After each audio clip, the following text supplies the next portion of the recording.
దేవునికి స్తోత్ర. ప్రియమైన సహోదర సహోదరులకు శుభాభివందనములు. వీరసుదైన వాగ్దానము న్యాయాధిపతుల పుస్తకం 5:31. ఆయనను ప్రేమించు వారి బలముతో ఉదయించు సూర్యుని వలె నుందురు. చూడండి, నేను దేవుణ్ణి ఎంతగానో ప్రేమించుచున్నాను అనేవారిగా ఉంటారు కదా. మరి ప్రభు కూడా అన్నారు, నన్ను ప్రేమించవని నేను ప్రేమిస్తున్నాను అని.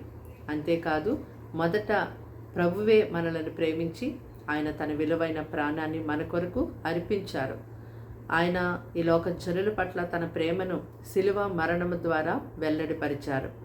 అయితే ఈ లోక జనులు మాత్రము ప్రభువైన యేసుక్రీస్తు వారి యొక్క ప్రేమను గుర్తెరగకుండా ఈ లోకములో ఉన్న వాటిని ప్రేమించేవారుగా ఉంటారు. ప్రభు ఏమన్నారు?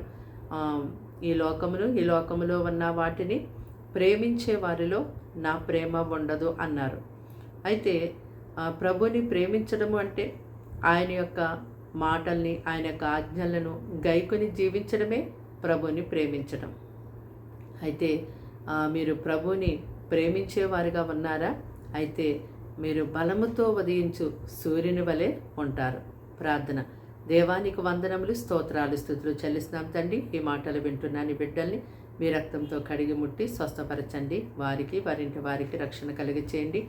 వారి పిల్లలు రాసిన ఎగ్జామ్స్లో మీరు ఉండండి, జ్ఞానం దయచేయండి. రాసిన వారికి మంచి ఫలితాలు దయచేయండి. అలాగే ప్రతి ఒక్కరికి మంచి ఆరోగ్యాన్ని ఇమ్మని ప్రార్థిస్తున్నాం. ప్రతి కుటుంబంలో శాంతి, సమాధానం, నెమ్మదిమ్మని అడుగుచున్నాం. అయ్యా, కుటుంబాలందరికీ ఏక మనసు, ఐక్యత దయచేయమని అడుగుచున్నాం.